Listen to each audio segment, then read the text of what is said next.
Newspaper reading is very important for civil services examination and other examinations as well. Look at this article from Jan 12, that is today. It is Reimagining Delimitation, written by a former professor of economics, JNU. Look at the introduction in a way that it starts with how population as a criteria being used in finance commission and in this delimitation commission, and then it proceeds to this 84th constitutional amendment act, which actually froze the delimitation till 2026. That is, till 2026 any census which would be taken, it would not result in delimitation. Rather, only a census after 2026 would delimit the constituencies. Now the 2021 census has not been completed, it has now been postponed, and the results would be announced 2000 post 2026. Hence the 2029 delimitation would actually carry the delimitations which are going to come.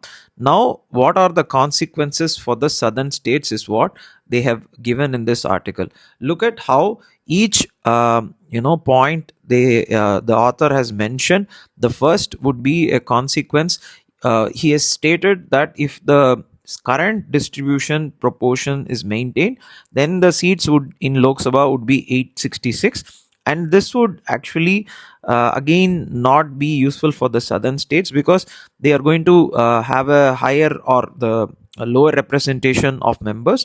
The second the point that he states is that maybe the number of seats in Rajya Sabha can be made equal for each state. Now it is varying for each state. As a result, but this also he says that there will be a problem because the numbers are not going to be proportional. The third he states is that maybe in Vidhan Sabhas or the state assemblies, you can increase the seats based on the population, but this also is not going to solve the issue. The final thing that he states is that maybe based on population 60% seats should be allocated, based on the reduction in population 40% seats. This he states that maybe we can make sure that the example of EU is what is given, digressive proportionality principle.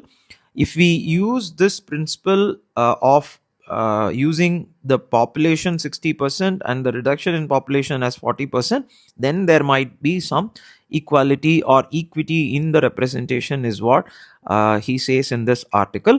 It also quotes the finance commission, which usually used to take population as a criteria and the income distance as a criteria, but now the recent finance commission had taken the 1971 population and also the 2011 census population. So it is making sure that the states which have done better in this concept of population reduction also have or should get a better representation in terms of revenue distribution.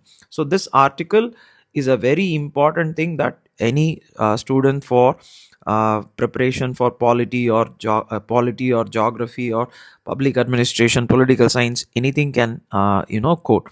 But now you think about how important a newspaper reading is. Like this, please keep reading. All the best.